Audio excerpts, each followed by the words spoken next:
కదలిరా కదలిరా కదలిరా కదలిరా కదలిరా కదలిరా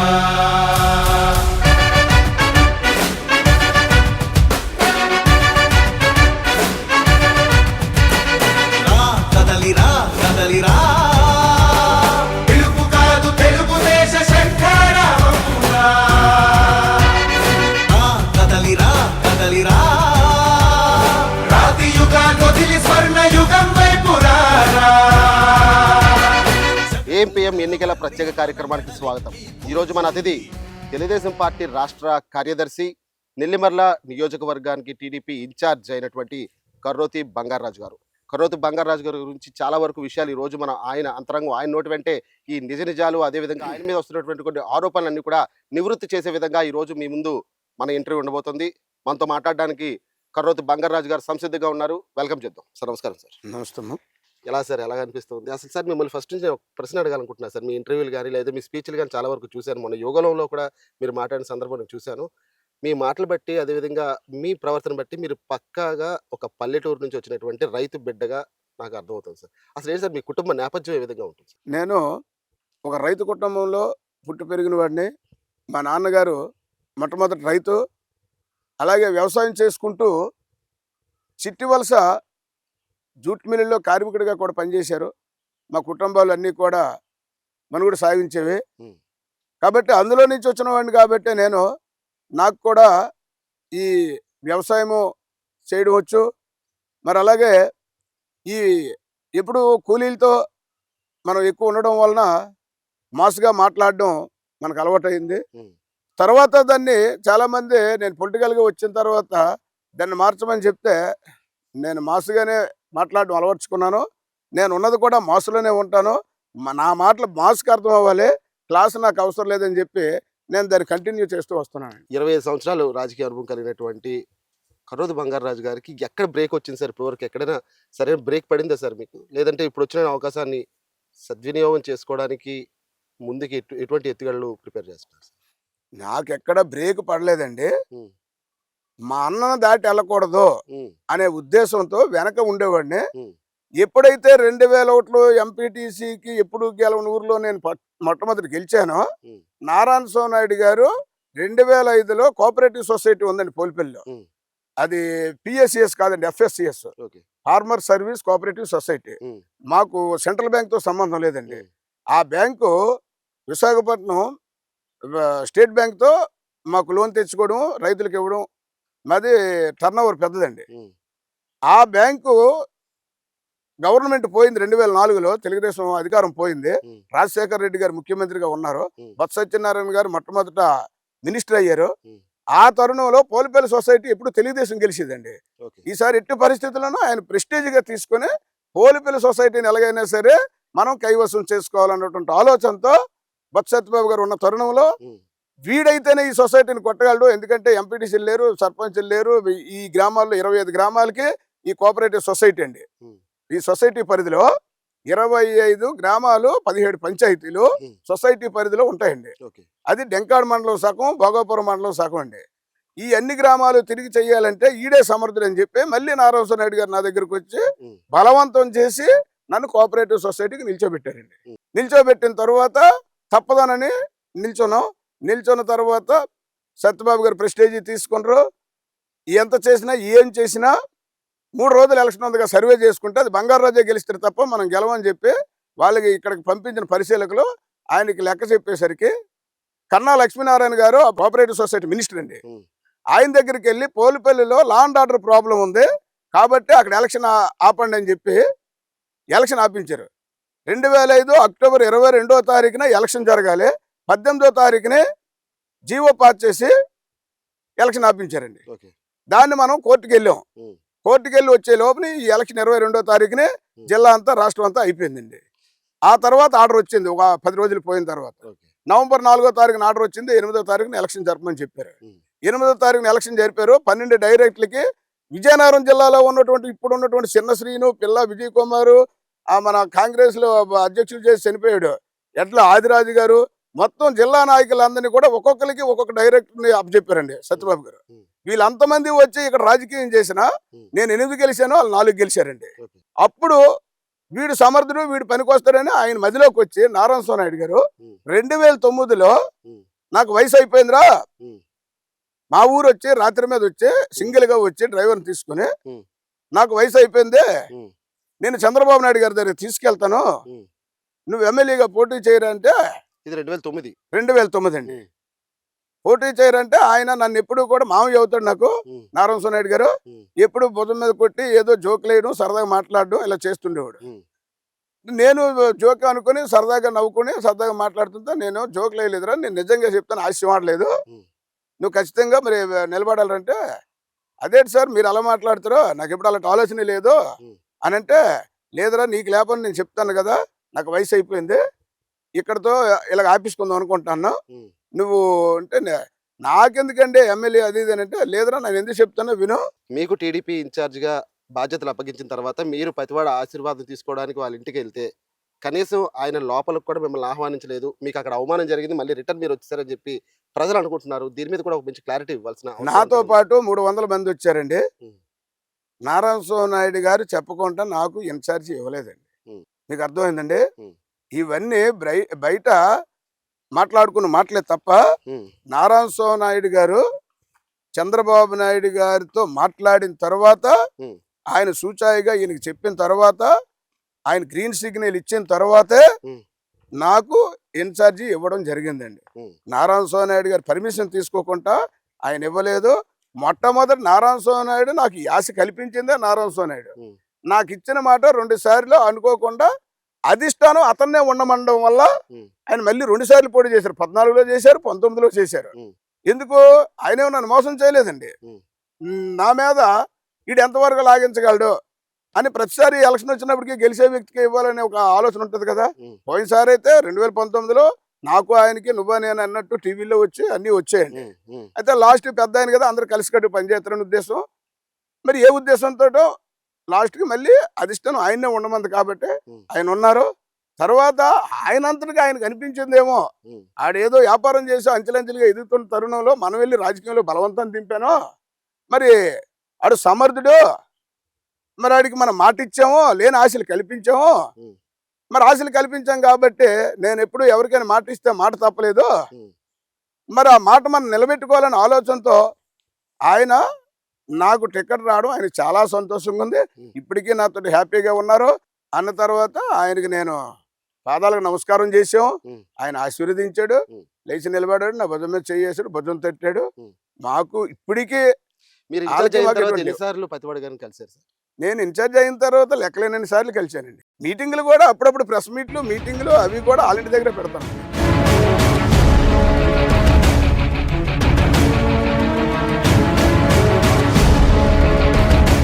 బంగారాజు గారు, మరొక ప్రశ్న ఏంటంటే, మీరు ఇందాక నుంచి చెప్తున్నారు, చాలా వరకు కూడా చెప్పారు ప్రతివాడ నారాయణ స్వామి మై గాడ్ ఫాదర్ అని చెప్తున్నారు. ఓకేనే, కాదనట్లేదు, అంతా బాగానే ఉంది. ఇప్పటికీ కూడా ఇదే సంబంధాలు, ఇదే మిత్ర బంధం ఇదంతా కొనసాగుతుందా సార్? అసలు వీరిద్దరి మధ్య ఒక వాగ్వాదం నడుస్తుంది, వీరిద్దరికి ప్రస్తుతం పడట్లేదని చెప్పి నెల్లిమర్ల నియోజకవర్గంలో టాక్ నడుస్తుంది సార్, మీరేమంటారు? రాజకీయం అనేక రకమైనటువంటి మాటలు వస్తుంటే, ఎన్నో రకాలైనటువంటి కుళ్ళి కుతంత్రాలు, ఎత్తుకు పై ఎత్తులు, అందులో వాళ్ళ లబ్ధి కోసం రకరకాల మాటలు మాట్లాడడం మన అందరికీ తెలిసిన విషయం. 40 సంవత్సరాల బంధం ఉంది వాళ్ళకి మాకు. 45 సంవత్సరాల బంధం, 40 కూడా కాదు, 78 నుంచి. ఈ 45 సంవత్సరాల్లో ఏనాడు కూడా వాళ్ళకి మాకు ఎటువంటి భేదాభిప్రాయాలు లేవు, ఇక మీదట కూడా రావు. ఇప్పుడు కూడా ఎప్పుడు నన్ను అభిమానంగానే చూస్తాను. ఇప్పుడు కూడా ఏదైనా మీటింగ్ అయినా వాళ్ళ ఇంటి దగ్గర మీటింగ్లు పెడతాను, ప్రెస్ మీట్లు పెడతాను, కలిసిమెలిసే ఉంటాను. మనల్ని వాళ్ళు, అతను కానీ వాళ్ళ అబ్బాయిలు కానీ ఆదరిస్తూనే ఉన్నారు. ఈయనే కాదు, మా నియోజకవర్గంలో ఒక 5 మంది నెల్లిమర్ల టికెట్ కోసం పోరాటం చేసాము. అదే నెక్స్ట్ ప్రశ్న కూడా అదే నాది. పోరాటం చేసాము. ఉమ్. వీళ్ళెవరూ కూడా ఇన్ఛార్జి వచ్చినంత వరకు కూడా ఎవరికి వారు ప్రయత్నాలు చేసుకున్నాం. ఇన్ఛార్జ్ వచ్చిన తర్వాత అందరూ కూడా కలిసికట్టుగా పనిచేస్తాను, అందరూ సోదరభావంగా నాకు సపోర్ట్ చేస్తున్నారు. కాబట్టి ఎలాగైనా సరే నెల్లిమర్ల టికెట్ తెలుగుదేశం కైవసం చేసుకోవాలని దృఢ సంకల్పంతో మొత్తం నాయకులైతేనేమి, గతంలో టికెట్కి ఆశించిన వారైతేనేమి, అందరూ ఒకే మాట ఒకే బాటలో ఈవేళ ప్రయాణం చేస్తున్నాం. జనసేన పార్టీతో ఎటువంటి అడుగు ముందుకు వేస్తున్నారు, ప్రస్తుతం ఎలా వేస్తున్నారు సార్? అసలు విషయం ఏంటంటే, జనసేనకి టీడీపీకి ప్రస్తుతం నెల్లిమర్లలో కాస్త ఇబ్బందికరమైనటువంటి వాతావరణం నెలకొంది అన్నటువంటిది కూడా జనాల్లో టాక్ ఉంది. అదేవిధంగా పబ్లిక్లో కూడా మంచి ఒక ఒపీనియన్ అంటూ నడుస్తుంది సార్. దీనికి మీరు ఇచ్చే కౌంటర్ ఏమి ఉందా సార్? జనసేనకి వచ్చిన తెలుగుదేశం పార్టీకి వచ్చిన అధిష్టాన నిర్ణయాన్ని తూచా తప్పకుండా ఎవరైనా పాటించాలి. ఉమ్. కానీ అధిష్టానం కూడా ఈక్వేషన్ చూసుకునే ఉమ్. టికెట్ ఖరారు చేస్తుంది. అవును.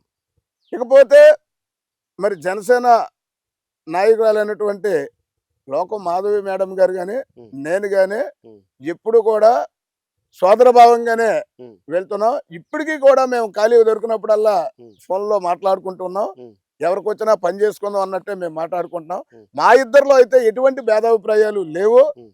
అయితే నేను ఇప్పుడే కాదు, ఇంతకుముందు ఎవరు ఇంటర్వ్యూ అడిగినప్పుడు కూడా నేను అదే చెప్పాను. ఉమ్. టికెట్ ఇచ్చినప్పుడు ఇక్కడ అన్ని ఈక్వేషన్స్ చూసే కదా, ఎక్కడైనా స్టేట్లో ఎవరు టికెట్ ఇవ్వాలనుకున్నా అన్ని ఈక్వేషన్స్ చూసుకునే టికెట్ ఇస్తారు. కాబట్టి ఉమ్. ఆ ఈక్వేషన్స్ ప్రకారం ఎవరికి టికెట్ ఇచ్చినా మేము కలిసికట్టుగానే పనిచేసుకుంటాం. ఎటువంటి ప్రణాళికతో ముందుకు వెళ్తున్నారు సార్? అంటే నియోజకవర్గంలో ఉన్నటువంటి సమస్యలు కావచ్చు, ప్రజా ఇబ్బందులు కావచ్చు, చాలా వరకు కూడా ఎక్కడేసిన గొంగలు అక్కడే ఉన్నదంటారా? లేదంటే గతంతో పోల్చుకుంటే గనక వైఎస్ఆర్ కాంగ్రెస్ పార్టీ అధికారంలోకి వచ్చిన తర్వాత స్థానిక శాసనసభ్యుడు ఆధ్వర్యంలో అయితే గనక నెల్లిమర్ల నియోజకవర్గం చాలా బాగా ఇంప్రూవ్ అయింది గతంతో పోల్చుకుంటే అంటూ కూడా కొంతమంది చెప్తూ వస్తున్నారు సార్. ఏమంటారు మీరు? ఈ నియోజకవర్గం 1983లో తెలుగుదేశం పార్టీ మొట్టమొదటి గెలిచిన దగ్గర నుంచి కూడా 9 సార్లు ఎలక్షన్ అయితే 2 సార్లు మాత్రమే పోయింది. ఉమ్. 7 సార్లు తెలుగుదేశం పార్టీ అధికారంలోకి వచ్చింది. ఉమ్. ఇది తెలుగుదేశం పట్టుకొమ్మ నెల్లిమర్ల నియోజకవర్గం. ఉమ్. అయితే మొన్న ఎందుకు పోయింది? మొన్న జగన్మోహన్ రెడ్డి ఒక్క ఛాన్స్ అన్నాడు. రాజశేఖర్ రెడ్డి కొడుకు కదా, ఏమైనా అంతకన్నా తండ్రి కన్నా బాగానే పరిపాలిస్తాడేమో, ఫోన్లే ఒక్కసారి అని అంటున్నాడు. 2014లో అడిగాడు, వేయలేదు. ఇప్పుడైనా సరే ఒక అవకాశం ఇద్దామని చెప్పి ప్రజలు చూద్దామని చెప్పి వేశారు తప్ప ఇక్కడ అప్పుడు పోటీ చేసిన నారాయణ సోనాయుడు మీద కానీ లేకపోతే తెలుగుదేశం పార్టీ మీద కానీ వ్యతిరేకతతో ఓటైతే మొన్న వేయలేదు. ఉమ్. ఓన్లీ వన్ జగన్మోహన్ రెడ్డి మనల్ని ప్రాధాన్యపడి ఓటు అడుగుతుండే ఒక్క ఛాన్స్ కావాలని ఉమ్. ఒకసారి ఇద్దాం ఏం పోయిందిలే అని చెప్పి మా నియోజకవర్గమే కాదండి, రాష్ట్రం అంతా కూడా అదే ఉద్దేశంతో అవకాశం ఇవ్వడం జరిగింది. తర్వాత ఈ జగన్మోహన్ రెడ్డి సాధ్యం కానటువంటి, అమలు కానటువంటి ఎన్నో హామీలు ఇచ్చేశాడు. ఉమ్. కొంతమంది ఆశావహులు ఉంటారు, మనిషి ఆశాజీవి. ఉమ్. ఏదో ఇస్తానంటాడు కదా, ఇది మద్యపానం నిషేధం అంటున్నాడు, అది ఇస్తానంటాడు, ఇది ఇస్తామంటాడు, అంగన్వాడీలకి జీతాలు పెంచుతానంటాడు, ఆశా వర్కర్లకి జీతాలు పెంచుతానంటాడు. వీళ్ళందరూ కూడా ఆశతో కొందరు, అభిమానంతో కొందరు ఉమ్. ఫోన్లే ఒక అవకాశం ఇద్దాం అని చెప్పి ఓట్లు వేశారు తప్ప నెల్లిమర్ల నియోజకవర్గం ఎప్పుడూ కూడా తెలుగుదేశం పట్టుకోమ్మ. ఉమ్. అయితే ఇప్పుడు ఇంకొకటి ఏంటంటే, నేను 98 నుంచి నాకున్నటువంటి సంపాదనలో ఒక 20% పేద ప్రజలకి ఏదో ఒక విధంగా హాస్పిటల్కి అన్న వాళ్ళకి కానీ, పెళ్లి చేసుకోలేని వాళ్ళకి కానీ, ఏదైనా ఇల్లు కట్టుకుంటాం బాబు అని వచ్చిన వాళ్ళకి కానీ, గుడి కడతామనన్నా, ముఖ్యంగా 98 నుంచి కంటిన్యూ వినాయక చవితికి ఎంతమంది చిన్నపిల్లలు కానీ పెద్దోళ్ళు కానీ ఆ గ్రామంలో ఎన్ని విగ్రహాలు పెడితే అన్నింటికి 3000 చొప్పున డొనేషన్లు ఇవ్వడం విషయంలోను, మరి విజయదశమికి దుర్గాదేవికి డొనేషన్లు ఇవ్వడం, ఇవన్నీ కంటిన్యూ నా సంపాదనలో 20% వాళ్ళకి ఇవ్వాలనే ఉద్దేశంతో 98 నుంచి మనం ఇచ్చుకొని వస్తున్నాం. కాబట్టి మనకి ఇండివిజువల్గా పార్టీలకు అతీతంగా బంగారు రాజు ఈసారి పోటీ చేస్తే మనం ఒక అవకాశం ఇద్దాం. ఎందుకంటే ఆయన్ని సేవలు చేశాడు, ఏ పదవులు చేయకుండా కూడా సేవలు చేశాడు. సార్ డబ్బులు పంచితే ఒకటే సేవ అనుకుంటున్నారా? లేదంటే ఇంకా ప్రజాసేవ అంటే చాలా వరకు ఉంది కదా సార్. అంటే పూర్తిగా ప్రాజెక్టులు కావచ్చు, లేదంటే సంక్షేమ పథకాలు అందరం వాళ్ళకి దగ్గరుండి సంక్షేమ పథకాలు అందించడం కావచ్చు. కేవలం డబ్బులు ఒకటి ఇస్తేనే ప్రజాసేవ అనుకుంటే ధనబలమే గొప్ప, జనబలం గొప్ప కాదు అన్నటువంటి నా నుండి మీరు ఏదో పబ్లిక్లో పంపిస్తున్నట్టు అనిపిస్తుంది. కరెక్ట్ అండి. ఇప్పుడు ప్రాజెక్టులు, రోడ్లు, పెద్ద పెద్ద అభివృద్ధులు ఇవన్నీ నా అంతలో చేసేవి కాదు. ఉమ్. నేను ఆ రోజుల్లో కూడా, నేను ముందు కూడా నాకు ఒక స్కార్పియో ఉండేది. ఉమ్.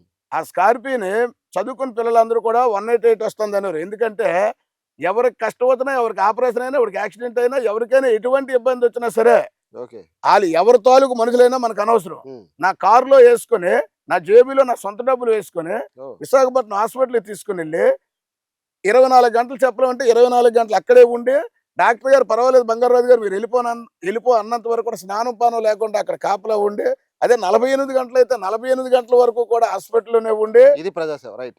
మనం ప్రజాసేవలు వాళ్ళకి అందించాం. అలాగే ఎంతో మంది, ఉదాహరణకి ఇక్కడే ఒక కుర్రోడు ఉన్నాడు, ఏ హాస్పిటల్లో జాయిన్ చేసినా సరే లాభం లేదు, చచ్చిపోతున్నా తీసిపోండి అన్నారు. లాస్ట్ కు ఒక డాక్టర్ని బ్రతిమలాడి ఆడు జాయిన్ చేస్తే ఆడు బతికాడు. ఈవేళ జేసీపీ వాన్ అయ్యాడు, ట్రాక్టర్ వాన్ అయ్యాడు, 2 పిల్లలు తండ్రి అయ్యాడు. ఇలాగా నేను ఎంతో మందికి ప్రజాసేవ చేశానండి. నెల్లిమర్ల నియోజకవర్గం వైఎస్ఆర్ కాంగ్రెస్ పార్టీ అధికారంలోకి వచ్చిన తర్వాతే పూర్తిగా అభివృద్ధి చెందింది. గతంలో అయితే గనక అసలు అభివృద్ధే లేదు, అసలు అభివృద్ధి దరిదాపులకు కూడా నెల్లిమర్ల నియోజకవర్గం అందలేదు. వైఎస్ఆర్ కాంగ్రెస్ పార్టీ వల్లనే, అది కూడా స్థానికంగా ఉన్నటువంటి శాసనసభ్యుడి వల్లనే అభివృద్ధి చెందింది అన్నవారికి మీరు ఏమంటారు సార్? నెల్లిమర్ల నియోజకవర్గం తెలుగుదేశం ప్రభుత్వం అధికారంలో రాకముందు మా మండలంలో అయితే ఆ లోపల ఉన్న గ్రామాలు డోలీలు కట్టుకొని పేషెంట్లు తీసుకొని రోడ్డుకు మోసుకొని వచ్చేవారు. ఎందుకంటే దారులు ఉండేవి కాదు, తాగడానికి నీరుండేది కాదు, చదవడానికి బడి ఉండేది కాదు. అలాంటి గ్రామాల్లో తెలుగుదేశం పార్టీ అధికారంలోకి వచ్చిన తర్వాత పతివాడ నారాయణ నాయుడు గారు ఎమ్మెల్యే అయిన తర్వాత వాటర్ ట్యాంకులు కట్టించారు, ప్రతి ఊరికి రోడ్డు వేశారు, ప్రతి ఊరికి స్కూల్ పెట్టారు, 2-3 కిలోమీటర్లకు ఒక హై స్కూల్ తెచ్చారు. డెవలప్మెంట్ అంతా నారాయణ నాయుడు గారు చేశారండి. ఇప్పుడు నేనున్నానంటే ప్రస్తుత అధికార పార్టీ కానీ ప్రస్తుత ఎమ్మెల్యే కానీ ఏమీ చేయలేదంటారా? ఇప్పుడున్నటువంటి ఎమ్మెల్యే ఎటువంటి అభివృద్ధి కార్యక్రమాలు, ఎమ్మెల్యే కాదండి, అసలు రాష్ట్రంలో కూడా ఎక్కడ అభివృద్ధి లేదు. అసలు జగన్మోహన్ రెడ్డి అభివృద్ధి అనే పదాన్నే మర్చిపోయాడు. మరి నేను సిద్ధం అనుకుని చెప్పి వచ్చిన సభకి బ్రహ్మరథం పట్టారు ప్రజలు. నేను సిద్ధం అన్న దానికి బ్రహ్మాండమైన బ్రహ్మరథం పట్టలేదండి. రథాలు దక్కుంటే ఎక్కడో అక్కడ ఉండిపోయారండి. ఎందుకంటే ఊర్లో ఉన్న పెద్దలు బాధలు పడలేక రథాల మీద తీసుకొని వచ్చారు, డబ్బులు ఇచ్చి. వాళ్ళు ఎక్కడో అక్కడ ఉండిపోయారు. 6 ఎకరాల భూమిలోనూ నీకు ఎంతమంది పడతారండి? 6 ఎకరాల భూమిలో నువ్వు కుర్చీలు వేస్తే ఎకరానికి 5,000 కుర్చీలు వేసినా 6 30,000 మందే పడతారండి. అక్కడ ఉన్నటువంటి ప్లేసు సంగవాళ్ళ దగ్గర 6 ఎకరాల భూమి అండి. 6 ఎకరాల భూముల్లో లక్షలు ఎక్కడి నుంచి పడతారండి? లక్షలు పట్టరు కదా. మనకు సొంత పేపర్ ఉంది, సొంత సాక్షి టీవీ ఉందని చెప్పి మన ఇష్టాసారం 3 లక్షలు వచ్చారు, 6 లక్షలు వచ్చారు, నోటికి ఏదైనా చెప్పుకోవచ్చు. అక్కడ జనాలే రాలేదు అసలు. మన యోగాలు మీరు నిర్వహించారు, కాన్స్టిట్యున్సీలో మీ దగ్గర ఉండి చేశారు. అవును. మరి యోగాలోకి కూడా మీరు అటువంటి ప్రచారం చేశారు, అంతమంది ప్రజలు వచ్చారని మీరు అనుకుంటున్నారా? మీరు పెట్టినటువంటి స్థలం విస్తీర్ణం ఎంత? మా స్థలం 58 ఎకరాలండి. 58 ఎకరాల్లో ఒక 6-7 ఎకరాల్లో అక్కడక్కడ బిల్డింగ్లు ఉన్నాయండి. మిగతా 52 ఎకరాల్లో 2 ఎకరాలు స్టేజ్ కార్డులకు ఏర్పాటు చేసాండి. 50 ఎకరాల్లో జనాలు అక్కడ ఉన్నారండి. మేము 50,000 కుర్చీలో వేసామండి, మిగతాదంతా జనాలు నిల్చొనే ఉన్నారు. ఈ 50 ఎకరాలకి 5 వేసుకున్న 2,50,000 అక్కడ గ్రౌండ్ నిండుతారండి. కుర్చీలు వేస్తే కుర్చీలు వేయలేదు కాబట్టి 3 లక్షల పైచీలకు ఆ గ్రౌండ్ లో జనాలు పెట్టారు. రోడ్ల మీద ఈ గ్రౌండ్ పట్టుగా రోడ్ల మీద తిరిగిన వాళ్ళు, ట్రాఫిక్ ఆగిపోయి వెనక్కుండిపోయిన వాళ్ళు ఎంతో మంది ఉన్నారు. సుమారు 5 లక్షలు పైబడి ఇక్కడ వచ్చారు. అది ఎవరిని అడిగినా చెప్తారండి. నందమూరి ఆశయ రథ సారథ్యం మీదే, చంద్రబాబు స్వర్ణాంధ్రకు నిర్మాతను మీరే. భోగాపురం ఎయిర్పోర్ట్ భారతదేశం అంతా కూడా ఒకేసారి టక్కన తిరిగేటువంటి భోగాపురం ఎయిర్పోర్ట్ సందర్భానికి సంబంధించి భూసేకరణ విషయం కావచ్చు, లేదంటే నిర్వాసితుల సమస్య పరిష్కారం విషయం కావచ్చు, బంగారు రాజు గారు విపరీతంగా అందులో డబ్బులు వసూలు చేశారు. బ్రహ్మాండంగా ఆయన సెటిల్ అయ్యారు. గతంతో పోల్చుకుంటే బ్రహ్మాండమైన ఆస్తులు కూడా కూడబెట్టారు అంటున్నారు చాలా మంది. మీరేమంటారు? బంగారు రాజు అనే వ్యక్తి భోగాపురం ఎయిర్పోర్ట్ లో డబ్బులు చేజెక్కించుకొని చేతువాటం చేసినట్టయితే, మొన్న ఎంపీపీ ఎలక్షన్లో మా ఆవిడని ఎంపీపీ క్యాండిడేట్గా నిల్చోబెట్టాను భోగాపురం మండలానికి. బంగారు రాజు మంచోడని మన మండలం అంతా కూడా కోడే కూస్తుంది. ఇది ఎంతవరకు నిజమో, నేను మంచోడిని అయితే నేను నిలబెట్టిన ఎంపీటీసీలు మీరు ఓటేయండి, మా ఆవిడ ఎంపీపీ అవుతుంది, నేనైతే ఓటు అడగడానికి రాను, నేను మంచోడిని అయితే నాకు ఓటేయండి లేకపోతే లేదని చెప్పి ఒక వీడియో రిలీజ్ చేశాను. ఒక ఊర్లోకి వెళ్ళి ఓటు అడగలేదండి. ఎలక్షన్ అన్ని రోజులు కూడా బయటికి వెళ్ళలేదు, నేను ఇల్లు దాటి సవాల్ చేసి వదిలేశాను. దీనికి ప్లస్ పాయింట్ మీరు గతంలో చేసినటువంటి ప్రజాసేవ అన్నారు కదా, మీరు ప్రజాసేవ దీనికి ప్లస్ అయ్యి ఉండొచ్చు కదా. గతంలో చేసిన ప్రజాసేవ పక్కన పెడితే ప్రజలు దోచుకొని తిన్నప్పుడు నువ్వు గతంలో ఏం చేసావు అది చూడరండి, ఇప్పుడు నువ్వేం తప్పు చేసావో ఇదే చూస్తారు. అంటే మీరు గతంలో చేసిన ప్రజాసేవ అంతా వృధా? మరి గతంలో చేసిన ప్రజాసేవ ఉంది కాబట్టి నన్ను మంచోడు అన్నారు, కాబట్టి మీరు నాకు ఓటేయండి. నేను మంచోడిని అయితే, చెడ్డోడిని అయితే నాకు ఓటు వేయొద్దని చెప్పు. ఎందుకు నాకు ఆ ధీమా వచ్చింది? ఉం. నేను ఎటువంటి మంచి చేశాను తప్ప ఎటువంటి చెడ్డ నేను ఎప్పుడు చేయలేదు, ఎటువంటి తప్పు నేను చేయలేదు. ఉం. ఎందుకంటే ఇవాళ వెళ్ళి మీరు గ్రామాల్లో వెళ్ళి ఎయిర్పోర్ట్ గ్రామాల్లో మీరు వెళ్ళి అడిగినా ఉం. బంగారాజు గారు ఎయిర్పోర్ట్ విషయంలో ఏ విధంగా చేశారంటే, బాబు ఆయన ఉండబట్టే ఉం. మాది 1 రూపాయి కూడా ఎటువంటి వంచన లేకుండా ఖచ్చితంగా మా డబ్బులు మా అకౌంట్ లోకి వేయించారు. ఉం. ఎటువంటి పొరపాట్లు జరగలేదు. ఉం. తరువాత కొద్ది గొప్ప బ్యాలెన్స్ ఉండిపోయినప్పుడు వైసీపీ నాయకులు వచ్చిన తర్వాత మొత్తం జోచి తినేశారని చెప్పి మీరు ఏ గ్రామంలోకి ఎయిర్పోర్ట్ రెవెన్యూ గ్రామాల్లోకి వెళ్ళి మీరు అడగండి. సార్ మీరు చెప్పినట్టే నేనైతే కనుక మా కెమెరా సాక్షిగా మీరు కూడా చెప్పాలి. నేను ఇంటర్వ్యూ అయిపోయిన వెంటనే అదే ఎయిర్పోర్ట్ నిర్వాసిత గ్రామాలకు వెళ్తాను, అక్కడ వెళ్ళి ఎంక్వైరీ కూడా చేస్తాను. అక్కడ కానీ ఎవరైనా బంగారు రాజు నా దగ్గర ఇంత వసూలు చేసుకున్నారు, బంగారు రాజు గారు నా దగ్గరికి వచ్చి ఇంత డిమాండ్ చేశారు, బెదిరించారు, ఇంత వసూలు చేసుకున్నారు ప్రూఫ్ గా నాకు దొరికితే మీరు ఏం చేస్తారు? మీరు చాలా లేటుగా అడిగారండి ఈ ప్రశ్న. ఉం. గతంలో బడుకొండ అప్పలనాయుడికి నేను సవాల్ ఇసిరానండి. అవునండి, ఆ వీడియో కూడా నా దగ్గర ఉంది. ఆయనకి నేను సవాల్ ఇసిరాను. ఉం. ఎమ్మెల్యేగా నువ్వు ఉన్నావు, మంత్రులుగా మీ వాళ్ళే ఉన్నారు, ఉం. ప్రభుత్వం మీదే అధికారంలో ఉంది. ఉం. 1 రూపాయి అవినీతి నేను చేసినట్టు మీరు ఎక్కడైనా సరే నిరూపించగలిగితే ఉం. మీరేం చెప్తే దానికి నేను దాసోహం అవుతానని చెప్పి 2 సంవత్సరాల కిందటే నేను సవాల్ ఇసరడం జరిగింది. ఉం. అది పత్రికల్లో మీడియాలో రావడం కూడా మీరు అందరూ అవును, చూసే ఉంటారు. అవునా, వీడియో కూడా నా దగ్గర ఉంది. కాబట్టి వాళ్ళకి అయిపోయింది ఆ సవాలు. ఉం. ఇప్పుడు మీకు ఇస్తున్నాను. ఉం. మీరైనా సరే ఎక్కడైనా ఎవరైనా సరే నేను ఎవరి దగ్గర ఎటువంటి అవినీతిగా 1 రూపాయి ఎవరి దగ్గరైనా సరే నేను ఆర్జించినట్లయితే, మీరు నిరూపించగలిగినట్లయితే, సాక్ష్యంతో ప్రూఫ్ చూపించినట్లయితే ఉం. మీరేం చెప్తే దాన్ని నేను సిద్ధంగా ఉంటాను. సరే, ఫస్ట్ లో ఇంటర్వ్యూ స్టార్ట్ అవుతున్నాడు ఒక సెటిల్మెంట్ అనేటువంటి ఒక పదం వాడారు సార్. వాడాం కదా సార్ అవును, సెటిల్మెంట్ అనేటువంటి పదం. చిన్నతనం నుంచి కూడా మిమ్మల్ని చూస్తూ వస్తున్నటువంటి ఇదే నియోజకవర్గంలో, లేదంటే మీ దగ్గర బంధువులు కావచ్చు, లేదంటే మీ దగ్గర ప్రజలు కావచ్చు, అవును. ఎందుకు వచ్చింది ఈ సెటిల్మెంట్ కింగ్తో మనకి ఎందుకులే అని చెప్పి భయపడుతూ కూడా ఉండొచ్చుగా? సెటిల్మెంట్లు అంటే భూదందాలు వాటి గురించి సెటిల్మెంట్లు చేసిన వాళ్ళు చూస్తే భయపడతారండి. ఉం. ఇది 3 పిల్లలు తగులాడుకున్నా, లేకపోతే అన్నదమ్ములు గొడవలు పడినా, అక్కజెల్లెలు గొడవలు పడినా, తండ్రి కొడుకులు గొడవ పడినా, తల్లి కొడుకులు గొడవ పడినా, వాళ్ళిద్దరినీ కూర్చోబెట్టి తల్లిని ఎలా చూసుకోవాలి, మనం ఎలా గౌరవించాలి, ఇప్పుడు వయసు అయిపోయింది ఆవిడని ఇలా ఈదిలో వదిలిస్తే తప్పు కదరా అని ఇలాగా నీతి వాక్యాలు చెప్పి కష్టాల్లో ఉన్నోళ్ళకి కష్టాలు లేకుండా వాళ్ళ దగ్గర చేర్చే తగులు తప్ప భూముల సెటిల్మెంట్లు, లేకపోతే ఇంకా బ్రాంతి షాపుల సెటిల్మెంట్లు, ఇసుకల సెటిల్మెంట్లు ఇలాంటి అలవాట్లు మనకు లేవండి. మా నాన్నగారు, మీరు ఇందాక ప్రశ్న వేశారు, వచ్చిన దాంట్లో పెడతాను అని. ఉం. పెట్టడానికి అది నా మనసులో నుంచి వచ్చింది కాదండి. ఉం. మా నాన్నగారు దైవికంగా బాగా దైవభక్తుడు. ఓకే. 88లో మా నాన్న చనిపోయాడు. ఉం. చనిపోయే ముందులో వాడు చెప్పాడు, ఒరే నువ్వు జాతకుడివే, నేను చూపించాను, ఉం. నువ్వు గొప్ప వ్యక్తి అవుతావు రాబోయే రోజుల్లో, వచ్చిందంతా నీ దగ్గర ఉంచుకోకరా, ఉం. కొంత ప్రజలకు సేవ చేయరా అని చెప్పి నాకు చెప్పి చనిపోయాడు. ఆ స్టేజ్ మనకు 98లో వచ్చింది. ఓకే. ఆ వచ్చిన తర్వాత అక్కడి నుంచి వచ్చిన దాంట్లో 20% పేదోళ్ళకి, బాధల్లో ఉన్న వాళ్ళకి, కష్టాల్లో ఉన్న వాళ్ళకి, హాస్పిటల్ అన్న వాళ్ళకి మనం దగ్గరుండి తీసుకెళ్ళడం, చేతనైనంత వరకు సహాయం చేయడం, ఉం. ఈ విధంగా చేశారు అనమాట. సార్, నెల్లిమర్ల నియోజకవర్గంలో అస్సలు ఎప్పటికీ పరిష్కారం కానివి మీరు ఏమైనా పరిష్కారం చేయగలరా అధికారంలోకి వచ్చిన తర్వాత? అటువంటి ఏమైనా ప్రాజెక్ట్స్ కావచ్చు, లేదంటే ఇతరత్ర ప్రజా పనులు కావచ్చు, ఇటువంటివి ఏమైనా మీరు గుర్తించారా సార్? ఒక నెల్లిమర్ల నియోజకవర్గంలో రామతీర్థ సాగర్ మా నారాయణ సోనారెడ్డి గారి కళ. ఉం. అది గతంలో 10 సంవత్సరాలు అలాగే ఉండిపోయింది. ఉం. తర్వాత మొన్న మా తెలుగుదేశం గవర్నమెంట్ వచ్చిన తర్వాత పనులు మళ్ళీ ముందుకు సాగాయి. ఉం. అప్పుడు ఊదరగొట్టినటువంటి ఈ ఎమ్మెల్యే ఉం. అది అలాగే ఉండిపోయింది. ఏమీ చేయలేదు, నేను వస్తే ఉద్ధరించేస్తానని చెప్పి ఊదరగొట్టిన పెద్ద మనిషి ఉం. ఇవాళ కనీసం ఇటు నుంచి పుల్లదీసి అట్ట వేయలేదు, ఓ తట్టడ సిమెంట్ కూడా వేయలేదు. ఉం. అది అలాగే ఉండిపోయింది ఆ పని. ఉం. దాన్ని పూర్తి చేయాలనేది ఒకటి నా ఆలోచన. రెండోది, మత్స్యకారులు వలసలు వెళ్ళిపోతారండి, ఉం. చాలా దూరం వెళ్ళిపోతారు. అటు కొందరు వెళ్ళిపోతారు, ఇటు కొందరు వెళ్ళిపోతారు. ఈ వలసలు వెళ్ళిపోయి గ్రామాల్లో ఎవరు ఉండక ఈ కొడుకులు వేటలకు వెళ్ళిపోయి ఆ తల్లులు తండ్రులు ఇంటి దగ్గర ఆదరించేవాడు లేక చాలా ఇబ్బందులు పడతారు. ఆ వెళ్ళిన కూడా ఏమవుతారని భయంతో ఉంటారు. కాబట్టి ఖచ్చితంగా మత్స్యకారులకు అందుబాటులో ఒక జట్టి అనేది తీసుకురావాలి, గట్టిగా ప్రయత్నించి అది ఎలాగైనా సాధించాలనేది ఇది ఒక కోరిక అయితే నాకు ఉంది. తర్వాత ఉం. రాత్రి పోగలు కష్టపడి ఉం. ఎయిర్పోర్ట్ భూసేకరణ చేసాం మనం. ఉం. అందరినీ ఒప్పించి ఉం. అందరికి మనకు భవిష్యత్తు ఉంటది, ఉత్తరాంధ్ర అభివృద్ధి చెందుతుంది. ఉత్తరాంధ్ర అభివృద్ధి చెందాలంటే మనం ఈ ల్యాండ్ ఇవ్వాలి అని చెప్పి రైతులకు నష్టం లేకుండా, అభివృద్ధిని ఆపకుండా, అక్కడ ఉన్న రేటు కంటే ఎక్కువ మా చంద్రబాబు నాయుడు గారితో తెలుగుదేశం ప్రభుత్వం ఉన్నప్పుడు డబ్బులు ఇప్పించి ఆ భూసేకరణ చేసాము.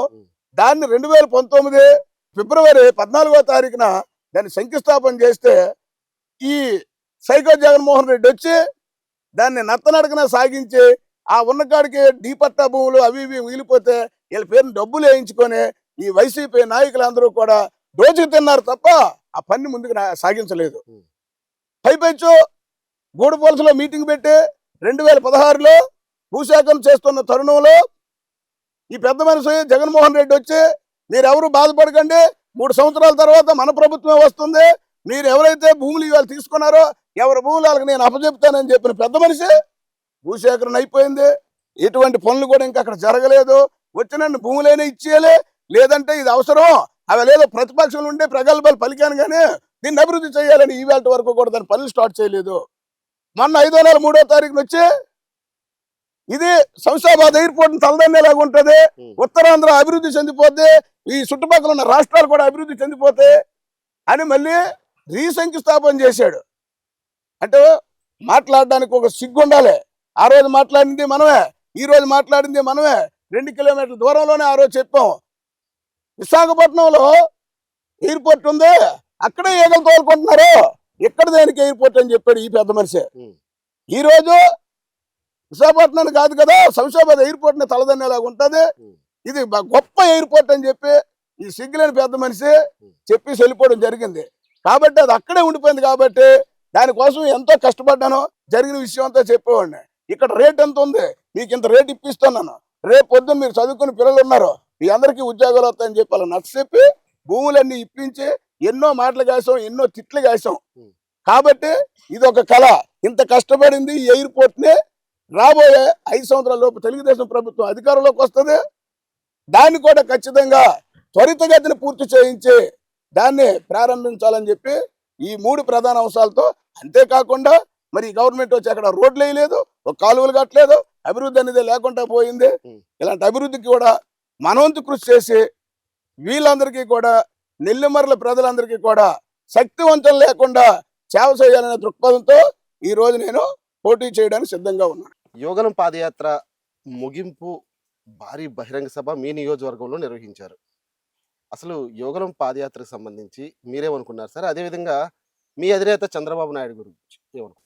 నారా చంద్రబాబు నాయుడు గారు ఇటువంటి సంక్షోభం ఎదురైనా దాన్ని అనుకూలంగా ఏ విధంగా మలుచుకోవాలి, ఏ విధంగా కష్టపడాలి అన్నది ఆయనకి ఈ సంక్షోభము కొత్త ఏమీ కాదండి.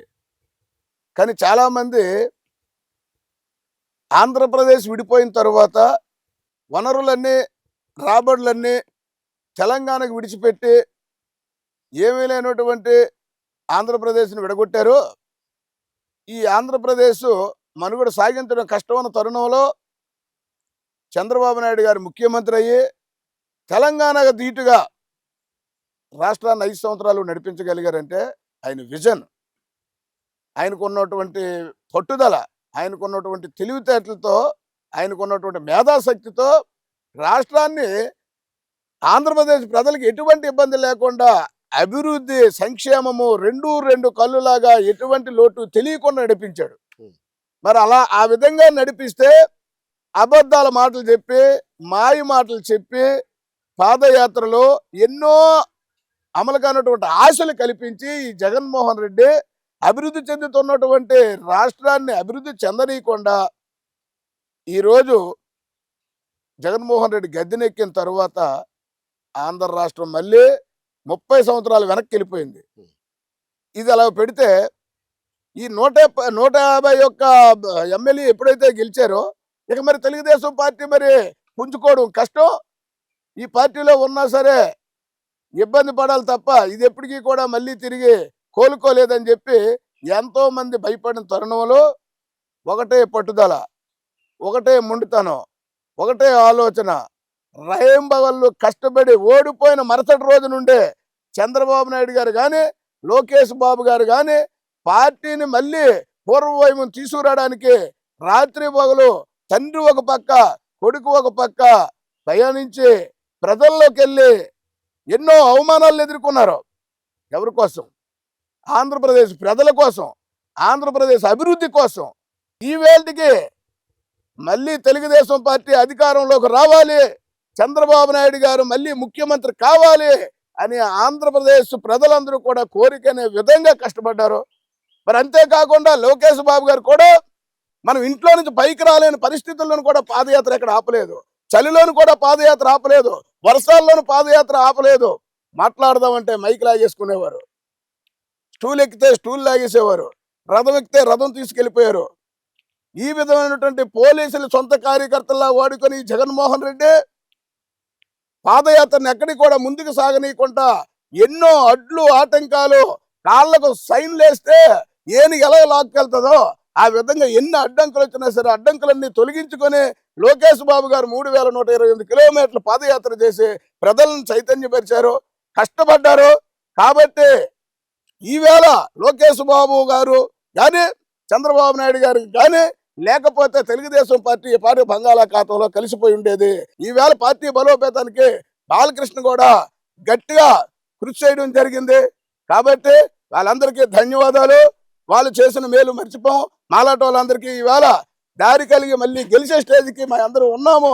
మాకు రాబోయే రోజుల్లో ఏ పదవులు వస్తాయనంటే వీళ్ళ వల్లే వస్తాయని చెప్పి మేము మీ మీడియా ముఖంగా ఒప్పుకోవడం జరుగుతుంది. బంగారాజు గారికి పదవీకాంక్ష ఉంది, అందుకనే చంద్రబాబు నాయుడు గారు శ్రీకాకుళం సభకు వెళ్తున్న తరుణంలో ఎన్టీఆర్ విగ్రహ ఆవిష్కరణ బలవంతంగా చేయించారు. ఆ తర్వాత ఆ విగ్రహాన్ని కార్ షెడ్కి పరిమితం చేశారు అని చెప్పి నేను ఒక పత్రికలో చదివాను. కొంతమంది నోట వెంట కూడా విన్నాను. ఇది నిజమా అబద్ధం? నెల్లిమర్ల చీపురపల్లి రోడ్ షోకి వచ్చారు. ముందు రోజు వచ్చి మా మండలంలో ఉన్నటువంటి సన్రేలో బస్ వేశారు. ఆ ఉదయాన్నే చంద్రబాబు గారిని కలిసి మా ఊరు ముందు నుంచే యూటర్న్ చేసుకొని నెల్లిమర్లు వెళ్ళాలి, మరొక కిలోమీటర్ ముందుకు వెళ్తే మా విలేజ్ అండి, అక్కడ హైవే మీద ఎన్టీఆర్ గారి విగ్రహం పెడతాం తాత్కాలికంగా, మీరు దండ వేస్తే ఈ విగ్రహాన్ని తీసుకెళ్లి మా గ్రామం నడిబొడ్డులో పెడతామని చెప్పడం జరిగింది. నేను ఆయనకి చెప్పిన విషయం కానీ ఆయన నాకు మాట ఇచ్చిన విషయం కానీ ఈ తప్పుడు రాతలు రాసిన నా కొడుకులకి ఉడికి తెలియక అలాంటి తప్పుడు రాతలు రాశారు. ఎందుకు అంత మాట అనవలసి వచ్చిందంటే వాళ్ళు కొంతవరకు అనుమానంతో రాస్తే పర్లేదు. చీటింగ్ బంగారాజు, బెట్టింగ్ బంగారాజు చంద్రబాబు నాయుడు గారిని నైవంచం చేశారు, టికెట్ కోసం ఎంతైనా దిగజారిపోతారనే తప్పుడు కోతలు కొయ్యడం తప్పు. మీడియా అన్న తర్వాత అనుమానం వచ్చింది, అనుమానాస్పదంగా రాసుకో, తప్పు లేదు. చీటింగ్లు బెట్టింగ్లు అవన్నీ అలవాట్లు ఉన్నోళ్ళు అవి నాకేసి మాట్లాడడం తప్పు. వాళ్ళకి తెలీదు. నేను సన్రేలోకి వెళ్ళి ఆయనతో మాట్లాడుకొని ఆయన ఒప్పించిన తర్వాతే రిలయన్స్ బంక్ దగ్గర యూటర్న్ చేయవలసిందని పోల్పిల్ దగ్గర యూటర్న్ చేయించి విగ్రహం వేసి ఈ విగ్రహం ఊర్లో పట్టుకెళ్తామని చెప్పాం. ఎందుకంటే కాన్వాయ్ అంతా ఊర్లో తీసుకెళ్తే అప్పటికే టైం అయిపోయింది. ఊర్లోకి వెళ్తే కాన్వాయ్ ఇబ్బంది పడుతుందని ఉద్దేశం మీద హైవే మీద ఆయనతో దండేయడం జరిగింది. ఈ తెలియని వాళ్ళు కొందరు అక్కుస్తో కొందరు తప్పుడు వార్తలు రాయించారే తప్ప అక్కడ జరిగిన విషయం అది కాదండి. ఆ విగ్రహం ఎక్కడుంది సార్? ఆల్రెడీ పెట్టి 5,000 మందికి భోజనాలు పెట్టి ఈ ఆగస్టు 15 కాకుండా పోయిన ఆగస్టు 15లో ఆ విగ్రహాన్ని అక్కడ ప్రతిష్ఠించడం జరిగింది. 2 వార్షికోత్సవాలు కూడా జరిగిపోయి దానికి చుట్టూ స్టీల్ రైలింగ్ 10 అడుగుల ఎత్తులో నా విగ్రహం పెట్టడం, 5,000 మందికి భోజనాలు పెట్టడం ప్రతిష్ఠ రోజు అవన్నీ జరిగిపోయాయి. తెలుగుదేశ కార్యకర్తలారా, త్యాగాలకు వెనుదీయని దేశభక్తులారా, నందమూరి ఆశయ రథ సారథ్యం మీదే, చంద్రబాబు స్వర్ణాంధ్రకు నిర్మాతను మీరే. దాని గురించి ఒక క్లారిఫికేషన్ వచ్చింది సార్. చివరిగా నెల్లిమర్ల నియోజకవర్గం ప్రజలకి మీరు ఇటువంటి భరోసా కల్పిస్తూ, అసలు నేను అధికారంలోకి వచ్చిన తర్వాత నేను ఇది కంపల్సరిగా చేస్తాను, ఒకవేళ కానీ చేయకపోతే నన్ను పిల్టు పట్టుకుని అడగండి అనే విధంగా మీరు నియోజకవర్గ ప్రజలకు మీరు ఏమైనా చెప్తారా సార్? మా కెమెరా సాక్షిగా చెప్పండి. నియోజకవర్గ ప్రజలకి ఇది ఖచ్చితంగా చేస్తాను, అది ఖచ్చితంగా చేస్తానని కాదండి. మీకు ఇందాకే చెప్పాను, ముఖ్యమైన ప్రధానమైనవి 3 ఉన్నాయి. వీటి సాధన కోసం శక్తి వంచన లేకుండా కృషి చేస్తాం. రెండోది, నాకు నేనుగా హామీలు ఇవ్వాలి తప్ప మిగతా హామీలు నేను ఇవ్వకూడదు. ఎందుకంటే ఓట్ల కోసం ఇచ్చినట్టు ఉంటది. నేనైతే రాత్రి పగలు నా ప్రజలకు ఎవరికి కష్టం వచ్చినా ఆపద వచ్చినా నేనున్నానని, ఎవరికి ఏ ఇబ్బంది వచ్చినా ఏ టైం అప్పుడైనా సరే వెళ్ళి వాళ్ళకి ఇప్పుడు ఆల్రెడీ చేస్తున్నాను. అంతకున్నా నాకు బాధ్యత ఇంకా పెరిగింది కాబట్టి వాళ్ళకి ఎవరికైనా ఆపద వచ్చినా కష్టం వచ్చినా సరే నా వంతు కృషి చేసి వాళ్ళ ఆపదలో ఉంటే నేను ఆదుకోవడానికి గట్టిగా కృషి చేస్తానని చెప్పి వాళ్ళకి మాటిస్తున్నాను. Right sir, thank you so much sir. Thank you. చాలా వాల్యుబుల్ సమయం, ఎందుకంటే ప్రచారం టైం ఇది. దాదాపుగా సీట్ కూడా మీకు ఖరారైన నేపథ్యంలో ఇంత మంచి ఇంటర్వ్యూకి అది కూడా ఇంత మంచి సమయాన్ని కూడా మాకు కేటాయించారు. చాలా ధన్యవాదాలు సార్. ఇది కర్రోతు బంగారాజు గారి అంతరంగం. నియోజకవర్గ ప్రజలకి, నెల్లిమర్ల నియోజకవర్గ ప్రజలకి ఏనాటి నుంచో సేవలు అందిస్తున్నాను, తాను అధికారంలోకి వచ్చిన తర్వాత ఆ సేవలను మరింత విస్తృతం చేస్తాను, ఇప్పటివరకు చేసినటువంటి తన ఆదాయం నుంచి 20% ప్రజాసేవకు వెచ్చిస్తున్నారు. అదేవిధంగా అధికారంలోకి వస్తే పూర్తి సేవలు అందించి ప్రజలకు ఎల్లవెల్లగా అందుబాటులో ఉంటాను, ఏవైతే పెండింగ్ ప్రాజెక్టులు ఉన్నాయో పెండింగ్ ప్రాజెక్టులతో పాటు ఇటు విమానాశ్రయ నిర్మాణం కావచ్చు, నిర్వాసితుల సమస్యలు కావచ్చు, వీటన్నిటిని కూడా పరిష్కరించి ప్రజల మధ్య ప్రజలతో జేగొట్టించుకుంటానని చెప్పి స్పష్టంగా చెప్తున్నారు. అదేవిధంగా రానున్న ఎన్నికల్లో తెలుగుదేశం పార్టీ జెండా నెల్లిమర్ల నియోజకవర్గంలో రెపరెపలాడించే బాధ్యత తనది. జనసేన కూటమితో వెళ్తున్నటువంటి ఈ నేపథ్యంలో తప్పనిసరిగా ప్రజాదరణ పొందుతాము, అదేవిధంగా గెలుపును తమ కైవసం చేసుకుంటామని గెలుపు ధీమా వ్యక్తం చేస్తున్న నేపథ్యం. కెమెరామ్యాన్ అనిల్తో ప్రసాద్, ఎంపీఎం లైవ్, నెల్లిమర్ల నియోజకవర్గం నుంచి.